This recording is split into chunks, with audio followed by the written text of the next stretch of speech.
Welcome to our program on Kardec Radio.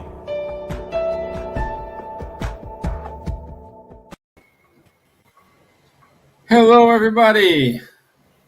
It's Thursday, 14th of December 2021. It's 7:15 here in Ireland, 4:04 in Brazil. Yeah. So today we have our friend Roberto Watanabe from São Paulo State Spiritist Federation. As we always invite him to come to us. Today is the last time. I promise I won't call you again in 2021. Okay? I only call you again in 2022.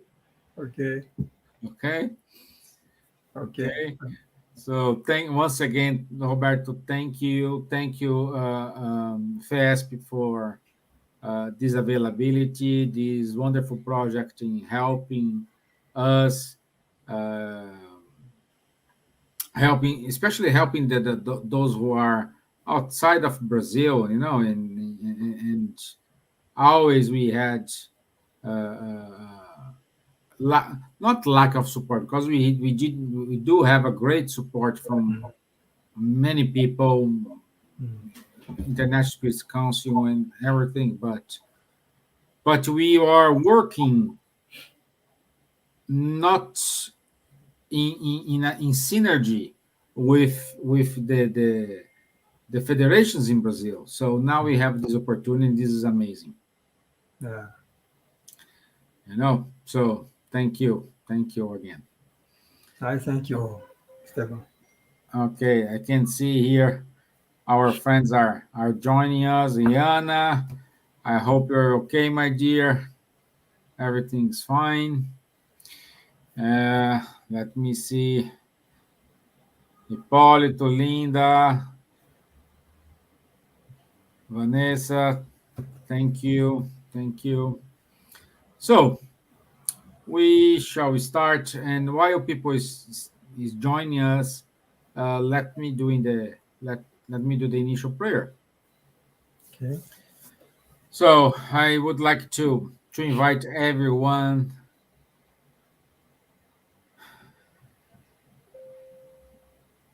to open up your mind, open up your heart, open up your spiritual eyes in order to reach out to all benefactors.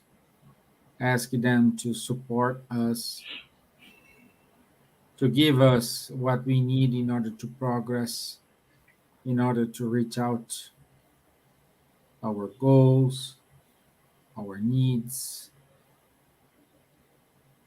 with only one desire, which is evolve. May this prayer reach out our friends who are in need, and who will watch this live someday or later. Thank you. Okay. Good. So, my friend, today Roberto will talk about the power of the soul. Is one of the parts of the book, Leon Denis book. The problem for life and destiny. Yeah, that's it. Problem life and destiny. So, Roberto, if you want to share your screen, because I know you do have slides. Yes. Yeah, let me put it here. Okay, great. I think it's fine. So, my friends, once again, thank you. And if you need me, just call me. Okay, Esteban, thank you again for this new opportunity to be here with you all. And today we are going to talk, well, we spent this year talking about the Leon Denis books, right? Yeah. And we had a kind of a conclusion last Sunday.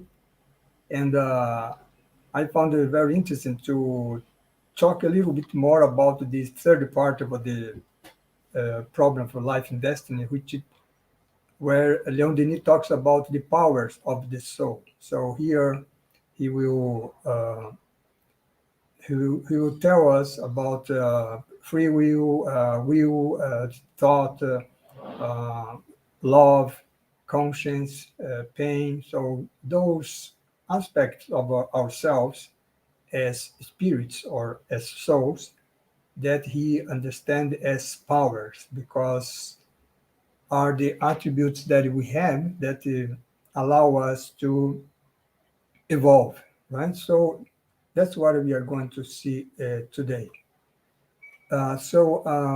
Denis starts the third part by saying that the soul comes from God.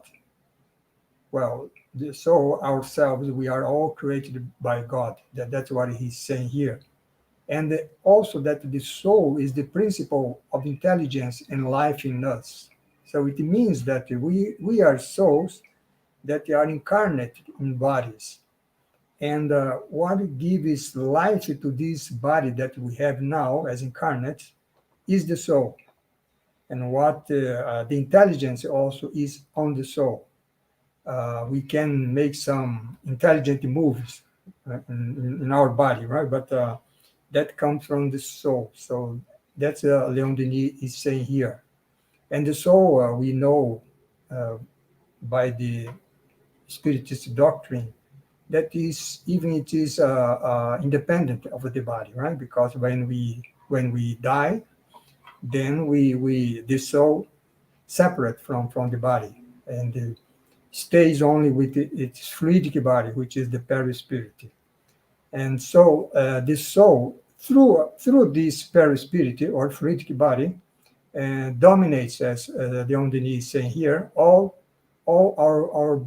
the being's material elements, or that is all our body, right? Our body functions.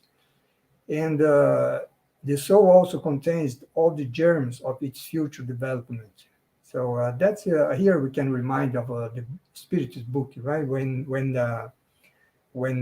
Kardec says that we are all created simple and ignorant, we as spirits, and we are destined to perfection. So that's what Denis is saying here. The goal of evolution of all of us is the perfection. And this perfection must be achieved, he says, through effort, through our effort, through all the alternatives of joy and sorrow. So that's why God gives us intelligence and free will, because the evolution that we can accomplish must be the result of our merit, right? So the result of all our effort. So that's what Denis is saying here. And he says that in every human soul, which are ourselves, there are two spheres of action and expression. So kind of our psyche or of our mind has a kind of a two parts, right? Two spheres. So this is just conceptually speaking, right? Because the psyche or the mind is one thing, is unique, right? Uh, and is a unity. But then, just for conceptually speaking, he says that one part of the human soul of ourselves is external and manifests our personality with its passion and weaknesses, he says. Right? So personality is the many roles that we play in our life, right? As a teacher, as a father, as a son, as a friend, as a husband, and so on and so forth. So that is it is external, right? It relates to our life in society. But then there is another inner sphere, he said, an inner part of ourselves, which is the source of the spiritual life, the temple of God in us. So it is the spirit itself, right? And then he says that when this center of action dominates the personality, which is the social manifestation of ourselves, when we are dominated by this inner center, then our hidden powers are revealed, he says, right? Because all the powers that we have in the soul comes from our interior, let's say, from our inner sphere, this inner sphere that he's saying here. And what are these powers that are revealed? Then he will tell us about each one of them, right?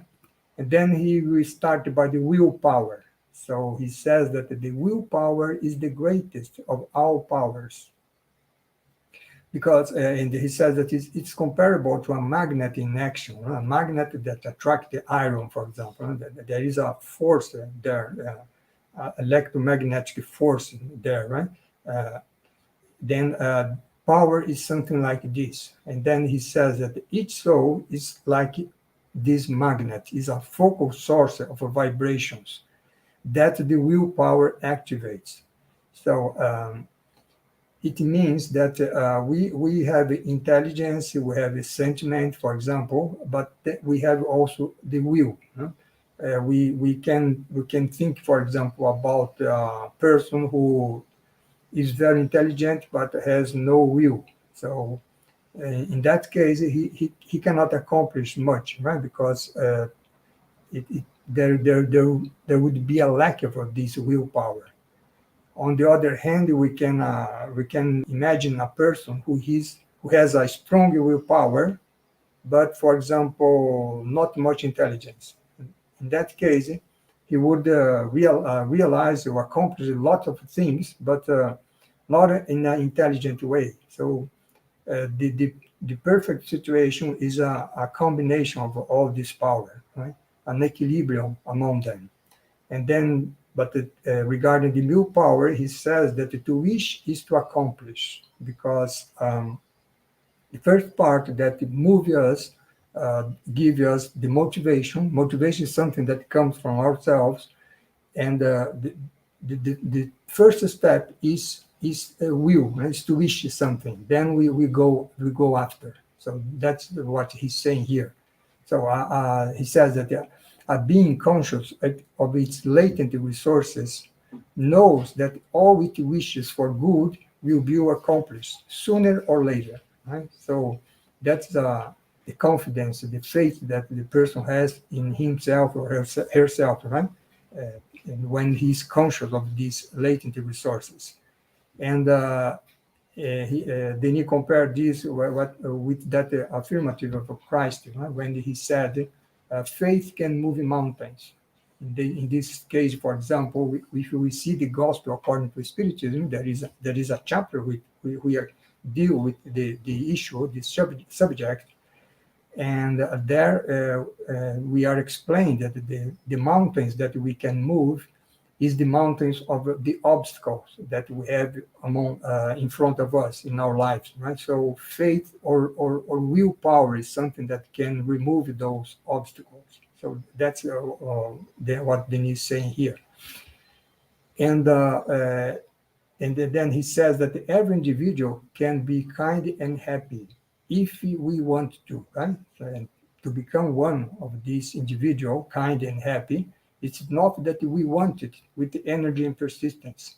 So it's necessary, these two aspects, right? Energy and persistence. And when we have acquired such mastery over ourselves, then we will not have to fear any setbacks, falls, disease, or death, he says, right? Because then we will have turned our inner and fragile self into a high, stable, and powerful individuality. So it's we can think about examples of a person of great willpower. We can think, for example, about Jesus himself, for example, in his mission to give us the law of love, for example. We can think about Moses guiding the Jewish people away from the slavery in Egypt, and so on and so forth, right? And so that is the importance of willpower. We can think about Kardec, for example, devising all the spiritist doctrine, the great effort that he had to do, to accomplish such a goal, and that behind that was a great willpower, right? Because without that he couldn't have done what he did, right? So, and then after willpower, the second power of our soul, according to Denis, is conscience, or the inner awareness. Consciousness, he says, is the center of the personality. And he says that it's not only the faculty of perceiving, but also the feeling we have of living, acting, thinking, and wanting. So we are conscious of many things, right? We are conscious of the world outside of us. We are conscious of something that is happening in our body. For example, a pain that I feel for my stomach, for example. We are conscious of some feelings, some emotions that I'm feeling. I'm conscious of some emotion that I observe in another person. I'm conscious of the knowledge that I have regarding some object. I'm conscious of virtues and some values, which is comprises the moral consciousness. And we are conscious also as spirit, right? So we have also this spiritual consciousness of ourselves. So consciousness is something very, very broad. It's like Denis saying here, right? And then he says that the conscious self, which is that inner part of us, we can think as the spirit, affirms itself and grows, completing the personality by the manifestation of the moral and the spiritual conscience.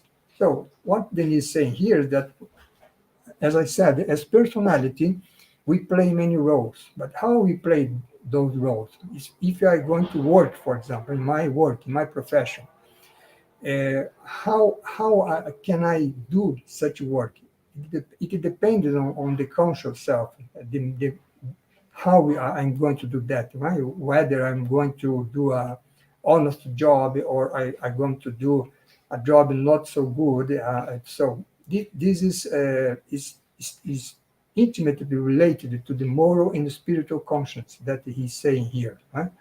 And then he says that it's in the liberation of this spiritual sense in ourselves that lies the secret of our inner and progressive illumination. So you see that we have this exterior manifestation of ourselves in our social life through personality, but we must be guided by our inner soul, our conscious self, by the spirit itself, right? With its value, with its virtue, with its goals. So this is what guides us in our life. Right?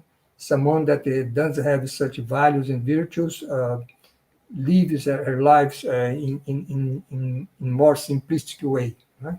And for them it's difficult to reach the such progressive illumination that Denis is saying here. So and then Denis says to stress the importance of this inner conscience, and he says that the most beautiful book is in ourselves. So because many times we look for beauty, for good, for truth outside of us, and we have inside of ourselves the most beautiful book, he says. And he gives us an example by telling the story of Ellen Keller, that girl that was blind, deaf, and dumb. And so she possessed only the sense of a touch to communicate with the outside world. For example, if you saw a movie about her, you can see, for example, that her teacher put water in his hand and then write the letter water in her hand. So and then she can she can make the connection between water putting in on her hand and the the word water. So in this sense, because she had only the sense of a touch, she started by this simple way, and then after some years, Denise said that she could converse in three languages with her visitors, and also she had a very considerable intellectual baggage, right? And well, he says that with her fingertips, she could pick the word on the lips of another person, and reading the books, feeling the embossed the characters, especially printed for her. Right, so it's an example of someone who overcame all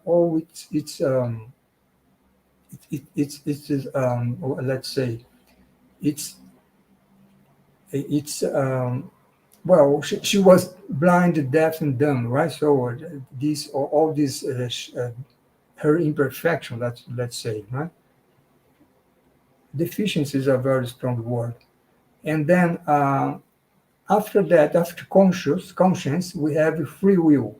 Is something that is very important that we have as soul, as spirits, because is the condition of morality, right? As Denis is going to explain here. So he says that freedom is a necessary condition of the human soul in order to construct its destiny. It's like we said in the beginning, right? God wants us to construct our destiny by ourselves. That's why He gives us free will by our effort, and then we will have merit for constructing this destiny, whether good or bad, right? Depending on how we do that.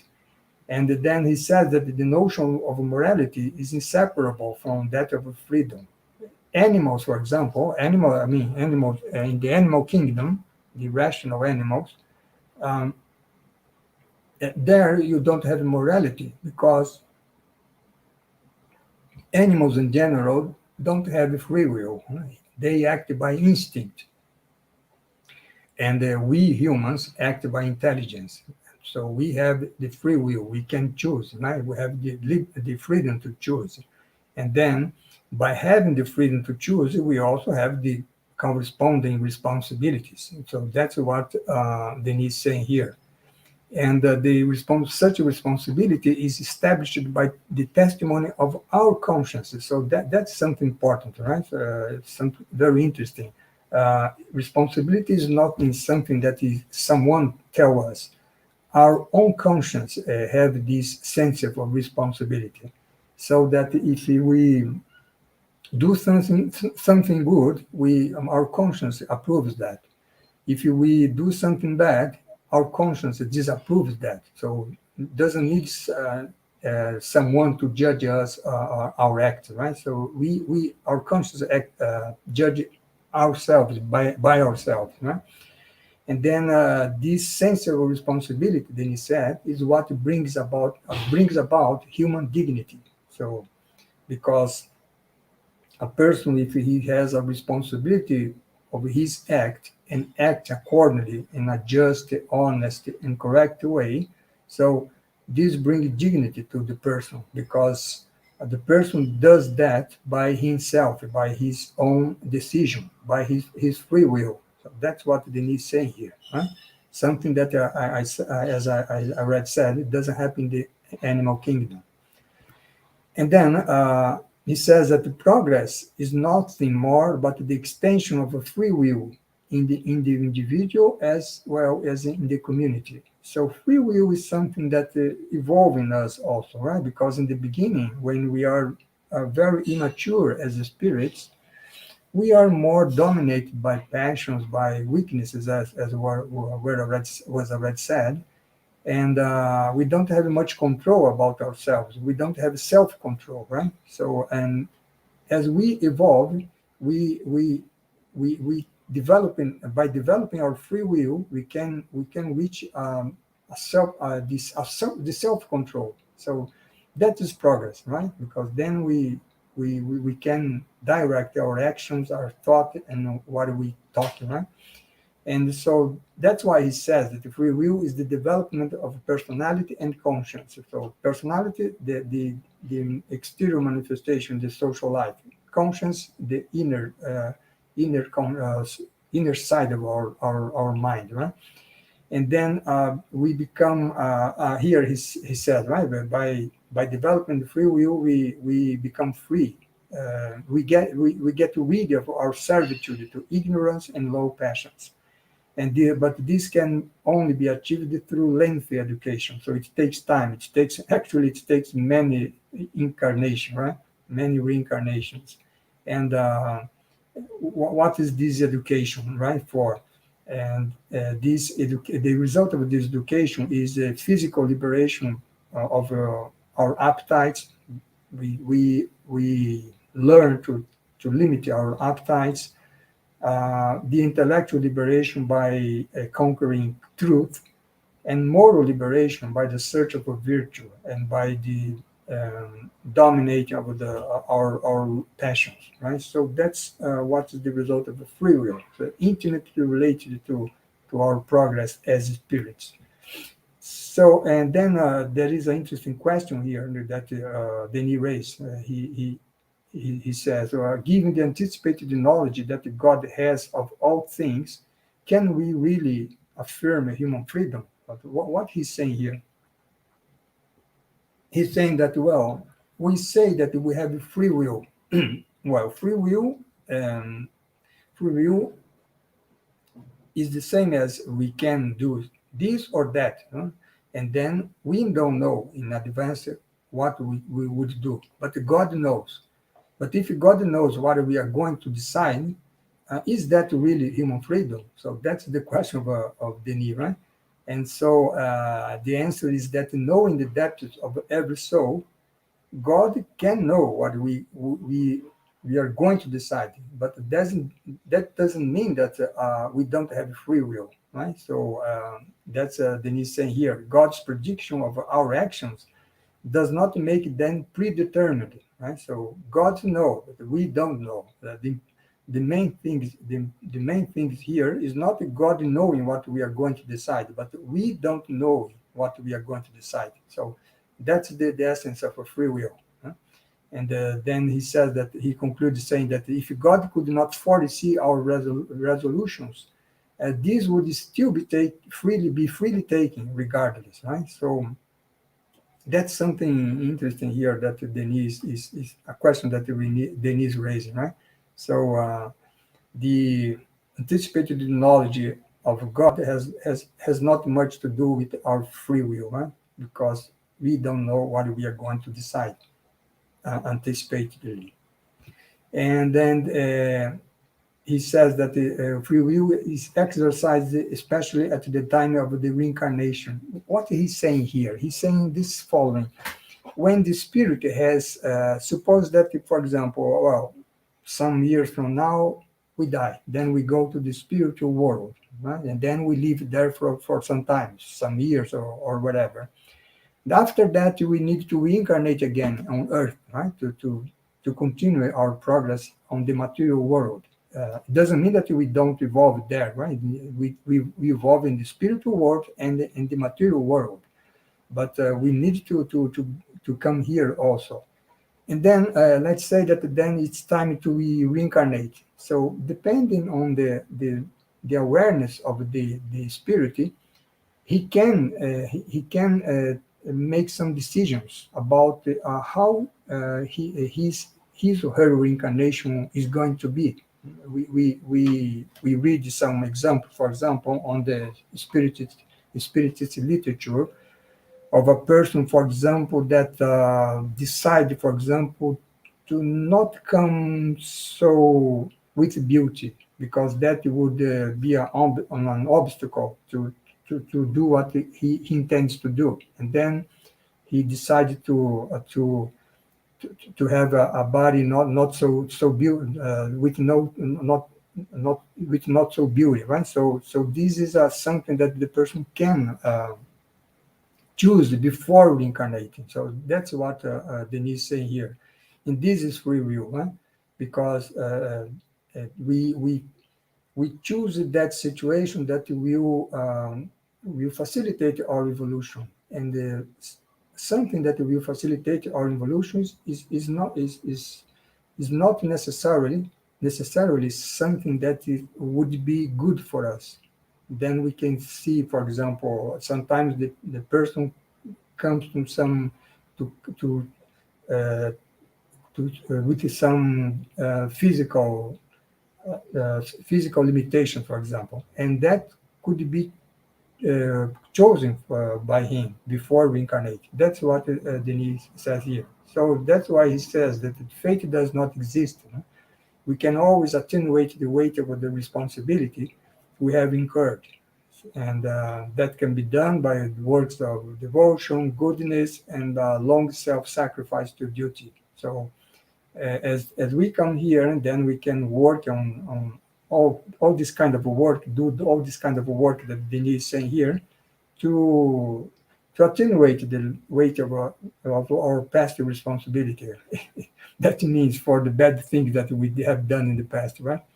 And then he said, one's self is only ripe for freedom when the universal laws have become internalized. So if a person, for example, the example of a Socrates, example of a Jesus, and there were a person who live with these universal laws internalized in their hearts or in their mind or in their inner soul. Right? So these universal laws mean the law of love, the law of justice, the looking for good, looking for truth. So this kind of thing. Right? So it means it's something interesting that Denise is saying here, because freedom is not exactly the same as a free will.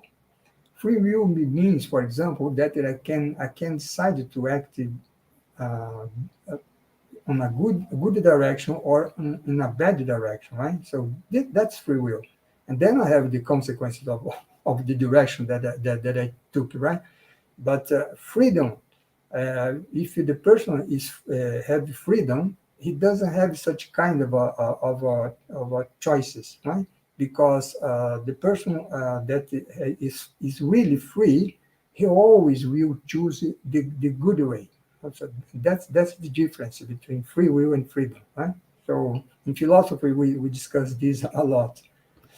And then the next power of the soul is thought, right? Thought is creative, as says Denis, because what we think is what we are going to talk, we are going to act, right? Depending on our thinking. So that's why he says that the thought does not only influence our fellow beings by what we say, by our action, in a good or a bad way, but it acts especially in ourselves, generate our words and actions. Exactly what I just said, right? And so, depending on my thinking, the words that I say, the action that I take, will follow this thinking. So, it means that we should take, you should be careful about our thought, right?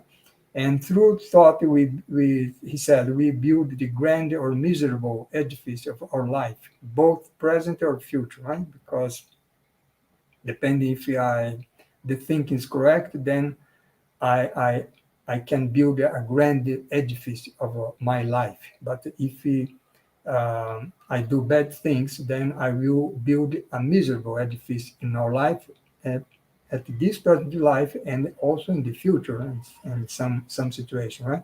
So he says that the vibration of our thoughts and words attract the similar elements that accentuate our tendencies. So that is something interesting that Denise is saying here also, because it means that thought emanates through waves, the thinking waves, if I can say. And then these waves has a kind of this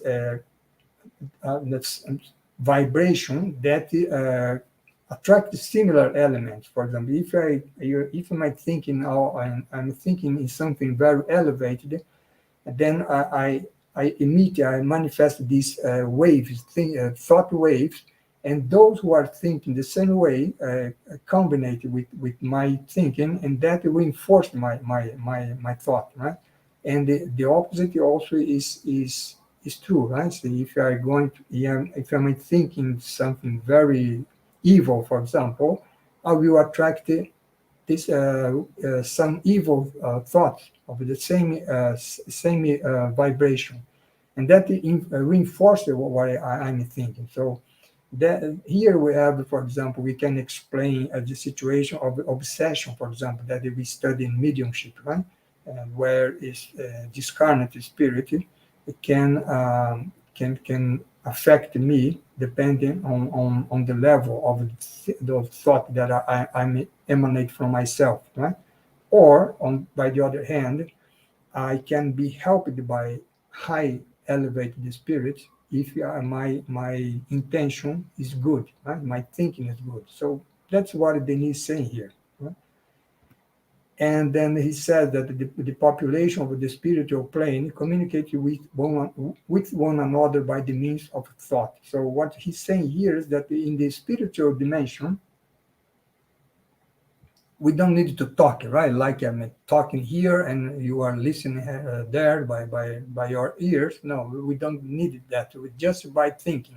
I think, and then another person can, let's say, read my thought, right? And then he answered by thought also, and then I can understand his or her thought. Right? So that's why the communication happens in the spiritual world, the spiritual realm, and. And so he says that we must become accustomed to communion by thought and by heart with the eminent spirit. So, like I said, right, if I thinking something elevated, I thinking about the good values, virtues, then I connected myself with the eminent spirits, the high level spirits, and the opposite also is true, right? So that's why he says, then he says something that the Buddha had already said, 6th century before Christ, that we are what we think, and provided that we think forcefully with willpower and persistence. And here we see the connection between thought and willpower. And so he says, so let us focus our thoughts often in order to bring them back through our will to the dreamed ideal. So we have thinking about the ideal that we had and be persistent on that through our willpower. So here you see the connection between thought and willpower. If I don't have enough willpower, I don't have this stability of our thought in this concentration on the ideal we have.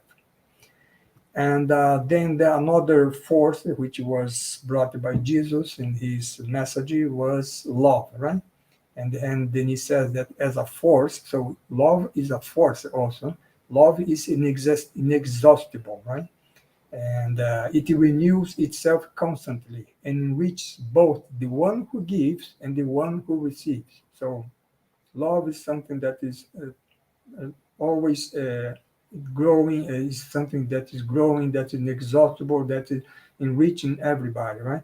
And it takes innumerable forms, from the most vulgar to the most sublime. For example, most vulgar, I love, for example, I love an object that I have, for example. This is vulgar, right? Vulgar. And then the most sublime, to loving God, for example, right? So that would be sublime. So all this is love in many levels, right? And then love, then he says, initiates the human beings into its first felicities that are possible to experience on earth. So in this world of trials and expiation that we say, and it's possible to have some felicity, some happiness, depending on if we manifest in our lives love. So that's what Denis is saying here. Right? And then he said that the attachment to one fellow being, or for a friend, for example, or to only a few, a family, for example, becomes an attachment to all, to one's family, to one's homeland, to our country, or to humanity as a whole. Right? So that's the many levels of love we can manifest love in ourselves. And he says that all the power of the soul is summed up in three words: to wish, which is the willpower; to know, which is thought; and to love. So these three things are the main core, right, of our powers, of our soul. And he said that to wish is to make all our energy converge toward a goal we want to achieve. We have that concentration, right, in what we want to achieve.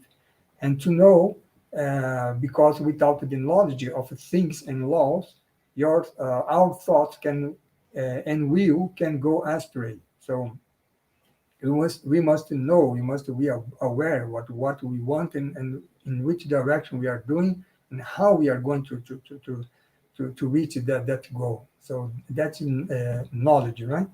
And then, but he says, above all, we must love, because without love, our will and science would be incomplete and even sterile. So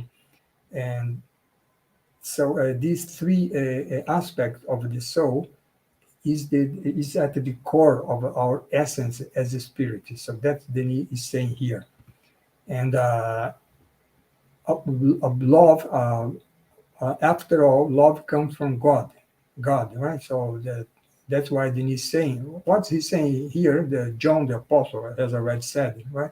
That the God is love. So above all, God is love. It's out of love that it created all beings, created the universe, created ourselves, and to associate them with its joys. So God created us, and He want us to share with His joys, right? With His with happiness. And then that's why, because why he did that? Because of love, right? So that's why then he says that love is stronger than hatred, stronger than death, right? Why stronger than death? Because if, for example, we lose, let's say, a parent, and doesn't mean that we will not love the person anymore, right? The love still remains, and the person also on the spiritual world, if there is a link of love between us, we and him or her, and they will take care of ourselves in our present life, in this present incarnation, or the opposite, right? If we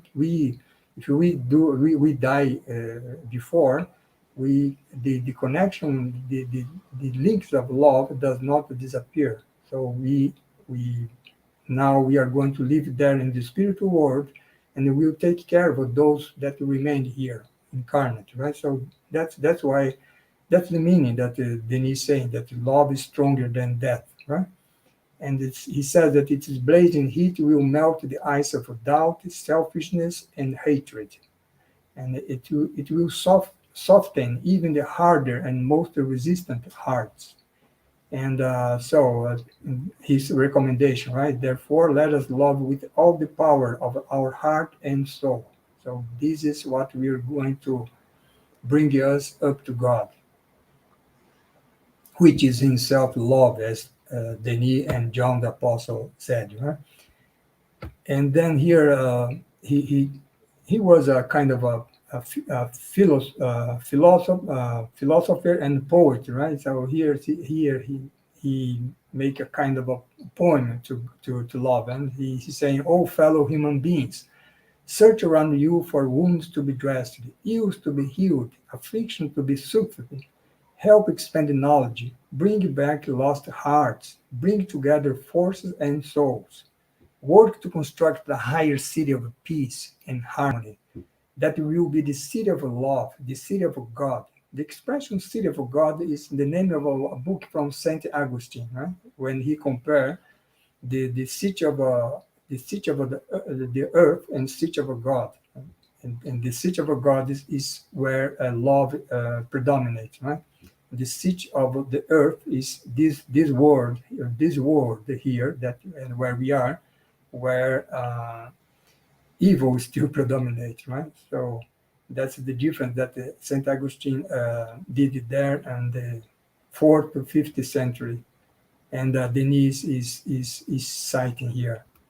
So what is interesting, Denis, is that he says that we have another power of our soul, and that power is pain. So it's very strange to see that, to hear about that. But he has a very different perspective about the pain, right? So pain for not only for the knee, but for our in the spiritist doctrine, we say that pain is something that correct our ways, right? Our evil ways in many times. So and so then in that sense, it has a positive effect on ourselves. When we say that this is a world of trials and expiations where well, evil predominates and therefore we have more suffering than happiness. So all of that is a result of our free will, right? So we is the result of our own actions. So this suffering that we have in us, our present world, for example, has the objective of turning our will, turning our thought, turning our intention towards good. So that's the main thing. So if we see in that perspective, pain is something that helps us to evolve. That is basically what Denis is saying here, right? So that's why he says that the pain follows closely each of our steps. It watches us at every turn of the road. So it means that if we do something evil, something bad, the consequences comes after, right? Why does this consequence comes for?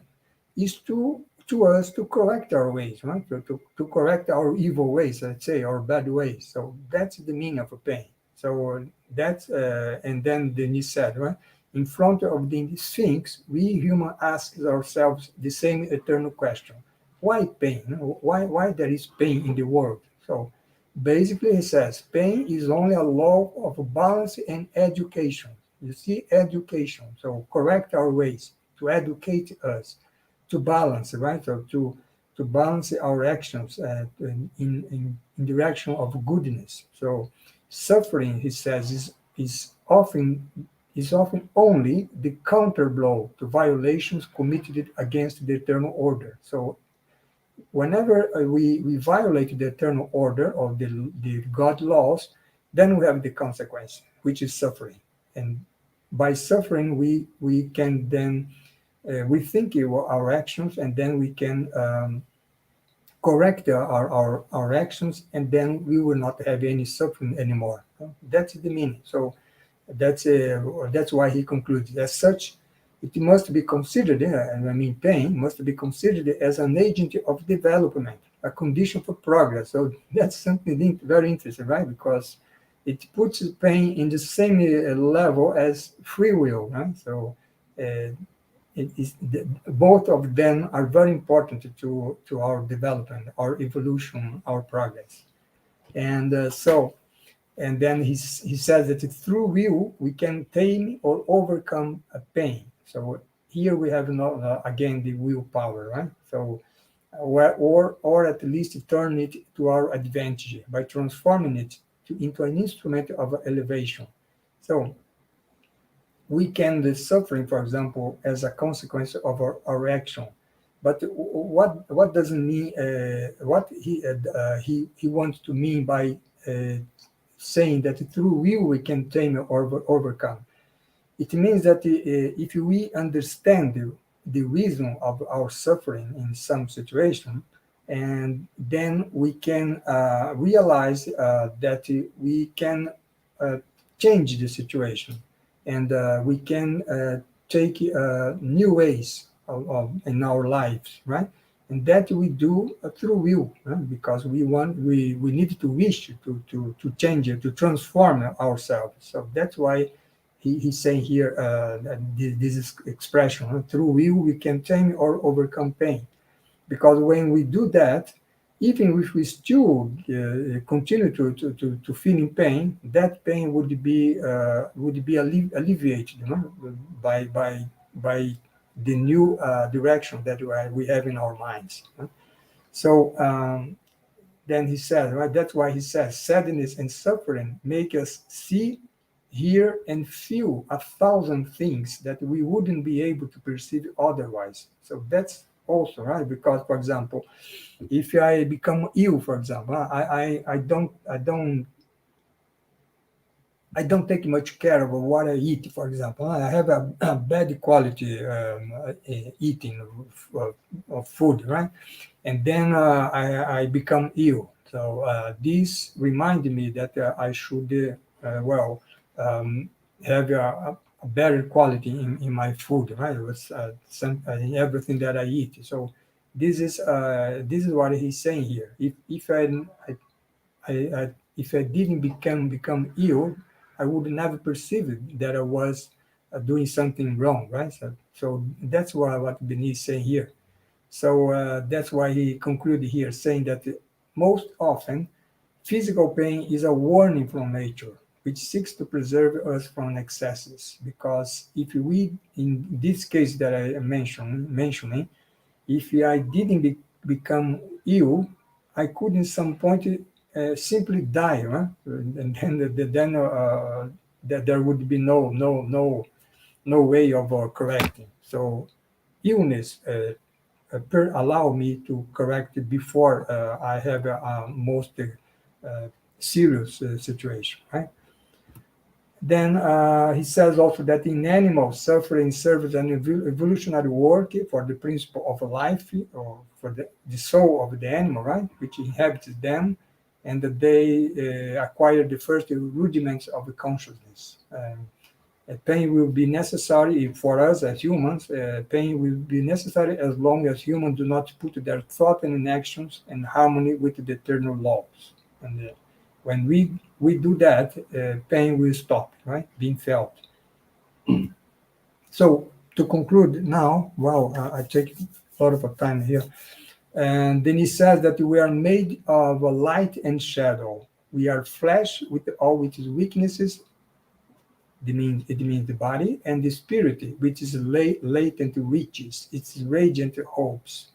Then he concludes saying that the purpose of the soul in its evolution is to reach, by the blossoming of powers it already possesses in latent form, the eternal notion of beauty and good, as expressed in the idea of a God, the very idea of a perfection. And with that, I conclude here my presentation. Thank you. Esteban? Wonderful, my friend. Denis, it's if nobody understands Kardec, there's no way to say I don't understand Denis. Yeah, then he's very clear in his writing, right? He's clear, he's straightforward, Mm. he's very good. So, Yeah, and with your explanations, with your insights, it's amazing. So thank you very much for your time. I thank you. Well, today I took a little bit of more time than I should, right? No, but you delivered the message. That's the most important thing. Like Okay. and nobody left. Everyone is here, so I can see everybody here. So Uh, okay. it's good. It's good.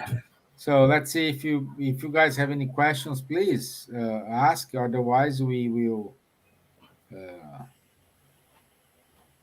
move forward. Okay. And now,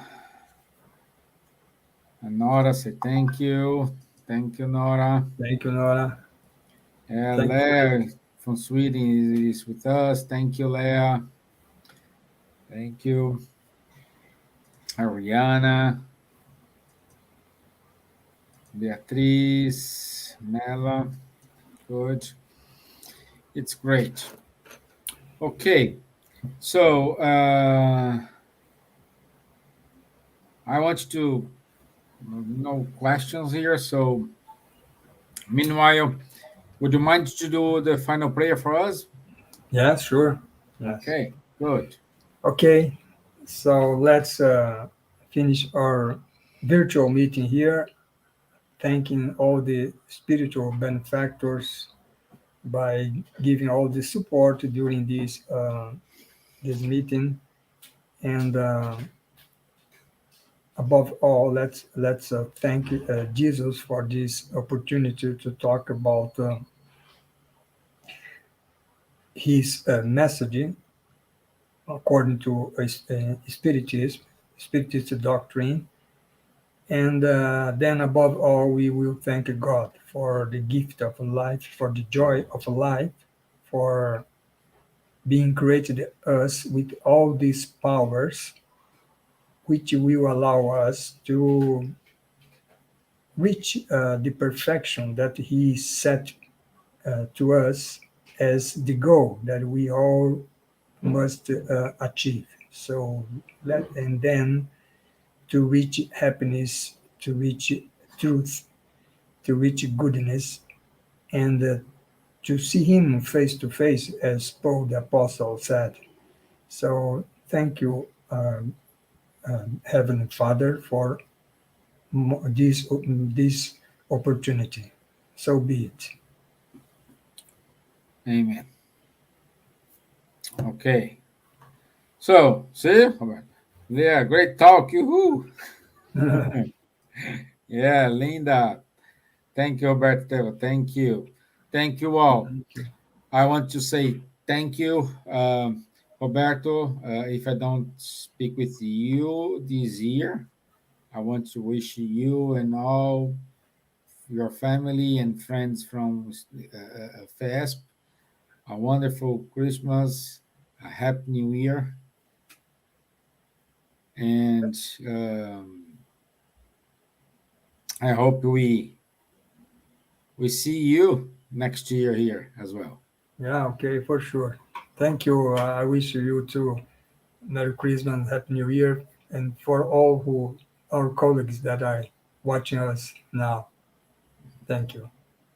Thank you. Also, just some reminds here. Today, 8:30, we will have our virtual healing. So it's on our YouTube channel. You don't need to do anything. You just need to go there and watch it. It's 15 minutes. Also, if you want to put some names for vibrations and good vibrations, either is the person is incarnated or discarnated, just go to our Facebook page. There you will find a link. When you click on that link, you will just enter the name, click on send, and nobody will see it unless the team who will make the vibrations. Okay, so it's today 8:30 p.m. Ireland time. So in about 15 minutes, we will start. Okay. Tomorrow we do have the Spiritual Light show. So with Elsa, Charles, Rodrigo, Nadia. So please come join us. And next Thursday I'll be here with Nate to keep going on our discussions about the Spirits book. And that's it. So thank you very much, everyone. Thank you, Kardec Radio, for this opportunity, for the chance to be here. And thank you, FASP, for this uh, join, join work here with us. Okay. Thank you. Thank you. Have a nice day. God bless you all. Thank you. Bye bye.